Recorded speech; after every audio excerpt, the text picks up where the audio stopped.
রীতিমতো জানেন মানুষের বাসায় ভিক্ষাও করছে ওই টাইমটা। যে যত পারেন দেন, আমার ভাইকে মাটি দিতে নিয়ে যাব। কারোর মধ্যে কোনো মায়া দয়া নাই, লাশটা অ্যাটলিস্ট নিয়ে যাইতে দেওয়া হোক। আম্মু মারা যাওয়ার আগে আমি আম্মুকে কখনো বলতে পারিনি যে আব্বু মারা গেছে। আম্মু আর আব্বুর একটাই কথা ছিল, আমার মনিরের পাশে আমাদের মাটি দিস। 3 জনেরই একসাথে কবর, 1 মাসের তফাতে। এই আন্দোলনের নামটা শুধু ওনারা ইউজ করে। আমি আমার দেশের জন্য এটা করছি বা আমার ফ্যামিলির 3টা মানুষ করছে, কি লাভ হয়েছে, আমার ফ্যামিলি কি পাইছে? মানে কেন হয়েছে, কেন করছে আমাদের সাথে এগুলো? এই কোশ্চেনের উত্তরটা কে দিবে? আমার নাম সানজিদা আক্তার মিম। আমি গত বছর 24শে জুলাইয়ের সময় আন্দোলনে ভাটার এলাকার থেকে করছিলাম। আমি উত্তরা ম্যানেজমেন্ট কলেজ থেকে পড়াশোনা করতেছি, কম্পিউটার অ্যান্ড বিজনেস ম্যানেজমেন্ট থেকে। আমার ফাইনাল কমপ্লিট করতেছি ওখানে, কারিগরি বিভাগ থেকে ইন্টারে। আমার আম্মু সবসময় ঘরের মধ্যে বলতো কি যে তোরা এক হিসেবে ওদের থেকে সিনিয়র, ওরা এই বছর পরীক্ষা দিতেছে, তোদের তো ওদের থেকে বড়, তোরা ঘরে বসে না থেকে ওদের সাথে হেল্প কর, আন্দোলনে গিয়ে অ্যাটলিস্ট সাপোর্ট পাবে ওরা, যে তোরা সিনিয়ররা চায় যদি ওদের পাশে দাঁড়াস, আন্দোলনে যাস, তাহলে ওদের মনে একটা মনোবল আসবে। তো ঘরে বসে থাকিস না, যা তোরা যা। তো প্রথম 2 দিন আমি ভালোভাবেই করতে পারছিলাম আন্দোলনটা, কিন্তু যখন আবু সাইদ ভাই মারা যায় তারপরও আমার আম্মু এই বিষয়টা নিয়ে কোনো ভয়ভীত দেখায় নাই। দেশের জন্য যদি ভালো কিছু করতে চাও বা স্বাধীনতা আনতে চাও তাহলে রক্ত দিতে হবে, এটা কিছু করার নাই। এখন আমার মাথায় আসে, এটাই মেবি আমার মা আমাকে লাস্ট বলছিল একদম সজ্ঞানে। 18 জুলাই মেবি মারা গেছিল মুগ্ধ ভাই, ওদিনই রাত্রে, তা বৃহস্পতিবার ছিল। ও আমাকে অনেক ভিডিও দেখাইলো ওর ফোনে যে আমি আজকেও গেছিলাম, মানুষের উপরে দেখ গুলি করতেছে। আমি বলছি ভালো করছো, গেছো, আমাদের দাঁড়ানো উচিত, কিন্তু কালকে যাও না, শনিবার যাও, কালকে শুক্রবার দরকার নাই, শুক্রবার বাসায় থাকো, জুম্মার নামাজ পড়ে আসা। তো আমার বলছে ঠিক আছে। আমি ওরা বলছি আমার প্রমিস করো যে তুমি কালকে যাবা না। বলছে ঠিক আছে, আমি প্রমিস করতেছি আমি কালকে যাব না। আমি তো জানি যে ও আন্দোলনে যাবে না।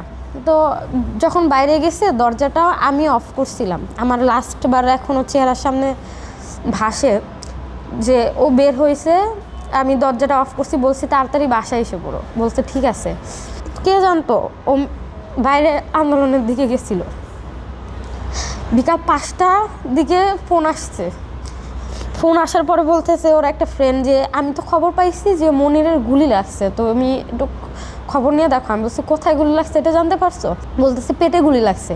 আমি যে ড্রেস পরা ছিল ওই ড্রেসটা পরে বের হয়ে গেছি, কিন্তু আন্দোলনের জন্য আমি রামপুরার ওই সাইডটা যাইতে পারতেছিলাম না। সঠিক প্যাড আর সঠিক তথ্য দিয়ে এসো সামলে নিব এক হয়ে। Monalisa sanitary napkin. পুরো রাস্তা আমার ভাই জীবিত ছিল, ঢাকা মেডিকেলে নিয়ে যাওয়া পর্যন্ত আমার সাথে কথা হয়েছে। আমার বলল যে বোন আজরাই তো আইসা পড়ছে আমার নিতে, আমি বেশিক্ষণ থাকতে পারবো না, আমার যাওয়ার সময় হয়ে গেছে। আমার আফসোস শুধু একটাই, আব্বু আম্মুর জন্য আমি কিছু করতে পারলাম না, ছোট ভাইয়েরও কোনো ভবিষ্যৎ করতে পারলাম না, তোরেও বিয়ে দিতে পারলাম না, বা কিছু কইরা যে দিয়ে যাবো সেটাও কিছু করতে পারলাম না। আর দেশের জন্য কিছু করতে চাইছিলাম সেটাও পারলাম না। পারলে আমার ক্ষমা করে দিস, আর সবাই বলিস যে আমার যাতে ক্ষমা করে দেয়। বললাম ভাই কিছু হবে না, তুই যা, আমি আসতেছি। হসপিটালে গেল, এমার্জেন্সিতে রাখা হয়েছে ওকে। 5 ব্যাগ রক্তের প্রয়োজন, যদি 5 ব্যাগ রক্ত দিয়ে অপারেশন করা যায় তাহলে হয়তো বেঁচে যাবে, কিন্তু অবস্থা আগের মতো নর্মাল হবে না। আমি বলছিলাম সমস্যা নাই, আমার ভাই বেঁচে থাকলেও হবে, আমি টানবো। 12টা পর্যন্ত আমার ভাইয়ের জন্য ব্লাড জোগাড় করার ট্রাই করলাম, 2 ব্যাগ ব্লাড জোগাড় করতে পারছি, ওখানে মেডিকেলের পাশে দিছে। লাস্টে ডাক্তার বলছে যে হয়তো মারা গেছে, সাপোর্টে আছে, বাট স্টিল মারা গেছে। বাট স্টিল আমি হোপ ছাড়ি নাই যে দেখি আমি যে লাস্ট পর্যন্ত সেটা করে। এরকম করে রাত 2টার দিকে আমি ভিতর দিয়ে মেডিকেলে পৌঁছাইছি। 4টার দিকে ডাক্তার বলছে ও মারা গেছে। ও নাই, আমরা 4বার ট্রাই করছি, ও মারা গেছে, ওর হার্টবিট চলতেছে না। ভাইয়ের হাতটা যে ধরছিলাম একদম ঠান্ডা বরফের মতো শক্ত হয়ে গেছে, নড়ে না, কোনো শব্দ নাই, চোখগুলো খোলাই আছে ঠিকই, কিন্তু কোনো পাপড়ি পড়তেছে না বা কোনো ধরনের শ্বাস দিতেছে না, কিন্তু মেশিনও চলতেছে এরকম। আমি কারে কি বলবো কিছুই বুঝতেছিলাম না। পোস্টমর্টম ছাড়া তারা লাশ দিবে না। তখন আমাকে একটা কাগজ ছিল ডেথ সার্টিফিকেটে, যে এটা নিয়ে সাইন করে আনতে হবে বাটরা থানার থেকে, যদি সাইন না করেন পোস্টমর্টম হবে না। ওটা নিয়ে আমি 10টা 11টা পর্যন্ত হসপিটালের সামনে বসেই ছিলাম। কার কাছ থেকে চাবো, আমি ফোন করে চাইছি, কেউ কোনো ধরনের রেসপন্স করে না। আর ওই টাইমে ফোনটাও সহজে হইতেছিল না, শুধু গ্রামীণ সিম একটু একটু নেটওয়ার্ক পাইতেছিল। কিছুক্ষণ পর পর কারফিউটা ছাড়তেছিল, আবার অন হইতেছিল, এরকম যে কোনো সময় যে কোনো জায়গায় মানুষ মারা যাইতেছিল, কেউ কাউকে যাইতে দিতেছিল না। আমি একটা রাস্তার মধ্যেই 10 বার করে ঘুরছি, এরকমও সময় ছিল ওই টাইমটায়। আমার আম্মু খবরটা জানার পরে স্ট্রোক করছে। আমার ভাইয়ের জন্য আমি টানা 1 সপ্তাহ দৌড়াদৌড়ি করছি, বিভিন্ন থানায় গেছি, বিভিন্ন অফিসারের কাছে একটা সাইনের জন্য রাত 1টা পর্যন্ত আমি থানার সামনে বসেও ছিলাম। ওনারা আমাকে দেখছে, আমার কথা শোনারও ট্রাই করে নাই।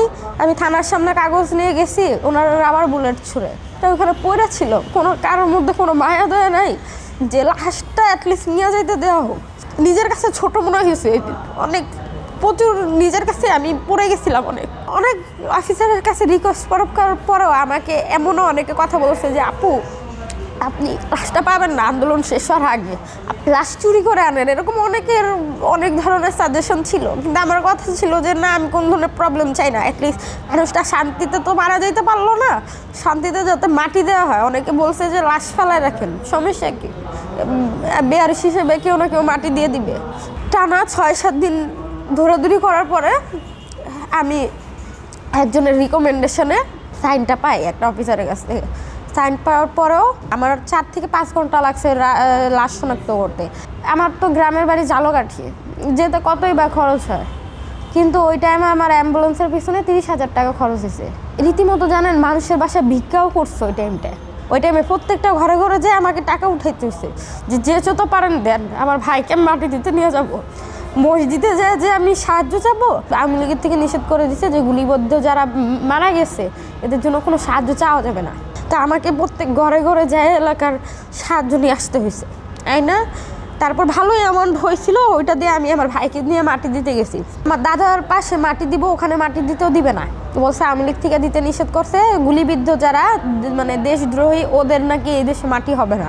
এই বিষয় নিয়ে মিটমাট করে তারপর আমার ভাইকে মাটি দিতে হয়েছে। এই মানুষটা দেশের জন্য, দেশের রাস্তায় রক্ত দিচ্ছে, তার ফ্যামিলিকে দেখার জন্য বা খবর নেওয়ার জন্য কেউ নাই। আমার আম্মু প্রায় 10 দিন আইসিইউতে ছিল।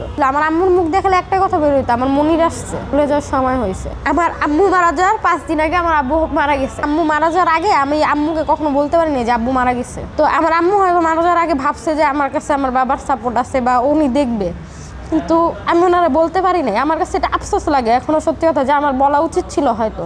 আম্মু আর আব্বুর একটাই কথা ছিল, আমার মনিরের পাশে আমাদের মাটি দিস। 3 জনেরই একসাথেই কবর, 1 মাসের তফাতে।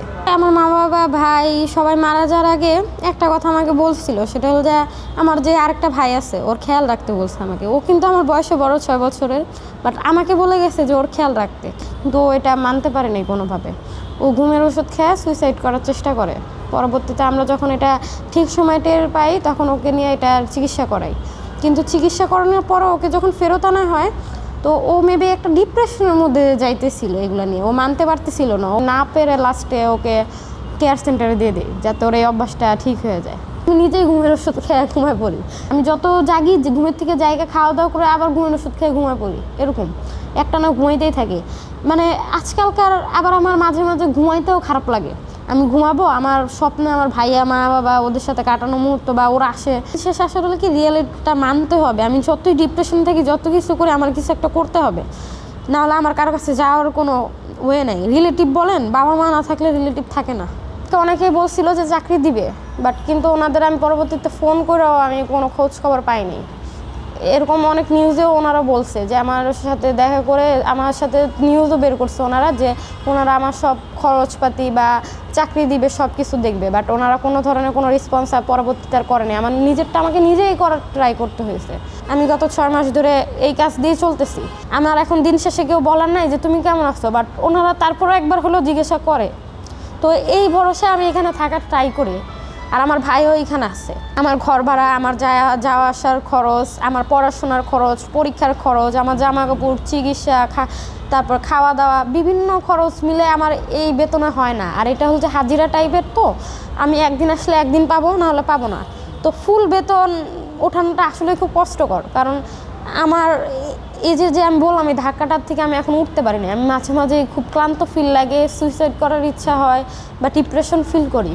তো ফুল বেতন যে আমি উঠাবো, ওইটারও উঠানোর কোনো ওয়ে নেই। আমার মাঝে মাঝে আমি অসুস্থ হয়ে পড়ি। যখন বুঝতে পারে যে আমি আসি নাই 1-2 দিন, তখন ওনারা চেক করে যে আমি কেন আসি নাই। তখন যদি দেখে আমি অসুস্থ আছি, তখন আমাকে সরকারি হসপিটালে অ্যাডমিট করে। তো এত কিছুর খরচ না আমার কাছে ওঠানো আসলেই খুব কষ্টকর। আমার ভাই কীভাবে করতো এত বড় ফ্যামিলিটা চালাইতো আমি আসলে জানি না। খরচ চালানোটা আমার কাছে খুব কষ্টকর হয়ে পড়তেছে। আমার এই যে পরীক্ষা চলতেছে, আমার এখনও কলেজে টাকা পাবে, আমি দিতে পারতেছি না। মানে আমি কার কাছে যাব, আমি কারো কাছে চাবো বা ওইটা পরবর্তীতে পরিশোধ করবো কীভাবে, ওই আমার কাছে নাই। আমার পকেটে এখন মাত্র 100 টাকা আছে, বেতন কবে দিবে আমি জানি না, বাট এটা না আমার চলতে হবে কয়দিন সেটাও আমি বলতে পারতেছি না। এটা কি আসলেই সম্ভব? 1 দিন বা 2 দিনের বেশি চালাও? আন্দোলনটাই না শুরু থেকে একটা ইমোশন নিয়ে খেলা ছিল, একটা মিথ্যা গল্প ছিল সবার জন্য। এতগুলো মানুষ মারা গেছে কিন্তু কারোর জন্য কিছু করা হলো না। আমরা এখনো বিচারও পাইনি, 1 বছর হয়ে গেছে, সবাই নির্বাচন নিয়ে ব্যস্ত। বিচারটা কোথায়, কবে থেকে, কার কাছের থেকে পাবো?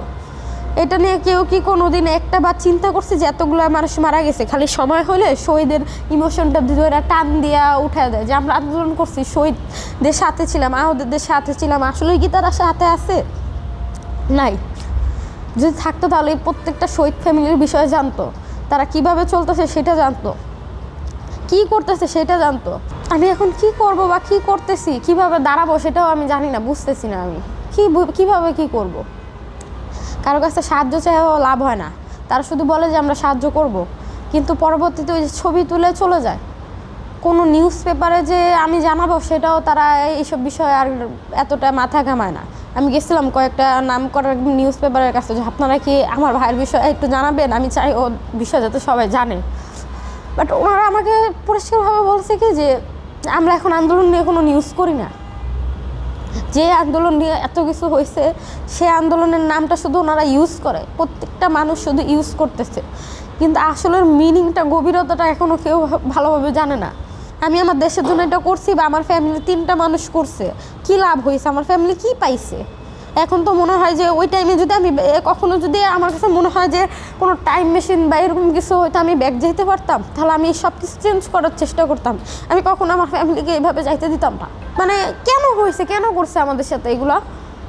এই কোশ্চেনের উত্তরটা কে দিবে? আমি চাই আমাকে কেউ না কেউ হেল্প করুক।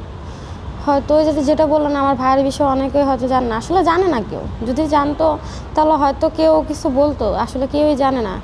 আমি সমাজের যারা আছে বড় বিত্তবান লোক, আমি তাদের কাছে একটাই রিকোয়েস্ট করব যে তারা যদি আমাকে কোনোভাবে হেল্প করতে চায় তাহলে যাতে তারা আমাকে বাঁচার জন্য হেল্প হিসেবে কোনো ধরনের ভালো চাকরি বা পার্ট টাইম জব যদি দিতে পারে তাদের নিজেদের পক্ষ থেকে, তাহলে আমি খুব কৃতজ্ঞ হব। কারণ এছাড়া আমার লাইফে বাঁচার কোনো ওয়ে আমি দেখতেছি না, আমাকে কিছু তো করতে হবে।